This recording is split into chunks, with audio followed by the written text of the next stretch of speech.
ছেলে হিসেবে অন্তত ডাল ভাত, খিচুড়ি রান্না, ডিম ভাজি করা, চা বানানোটা শিখে ফেলুন।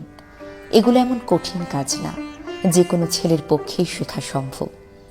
আপনার পরিবারে হয়তো মা বোন আছে, বিয়ে করলে স্ত্রী আছে। আপনি সারা জীবন প্রতিদিন তো তাদের সাথে থাকবেন না। পড়ালেখা বা চাকুরি, ব্যবসার কারণে বাইরেও থাকতে হবে। ওই সময় যাতে মোটামুটি নিজের জন্য রান্না করে খেতে পারেন, এটা শিখে নিন। একা ফ্যামিলিতে আপনার স্ত্রী অসুস্থ থাকতে পারে, বাপের বাড়ি যেতে পারে। সেই সময় শুধু ফ্রিজের খাবার গরম করে খাওয়া বা হোটেল নির্ভরশীল হবেন না।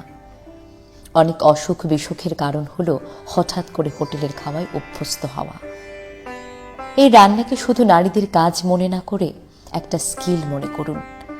এই স্কিল আপনাকে অনেক স্বয়ংসম্পূর্ণ বানাবে। যারা মোটামুটি ভালো রান্না জানে, তারা মাঝে মধ্যে যখন স্ত্রীকে রান্না করে খাওয়ায়, স্ত্রী তখন অনেক খুশি হয়। বিবাহিত জীবনের সুখ কেবল বাইরের রেস্তোরাঁয় গিয়ে খাওয়া বা গিফট দেয়া না। সুখ লাভের নানান উপায় আছে। একজন ছেলের জন্য রান্না শেখা লজ্জার না, এটা বিপদের সময় খুবই প্রয়োজন।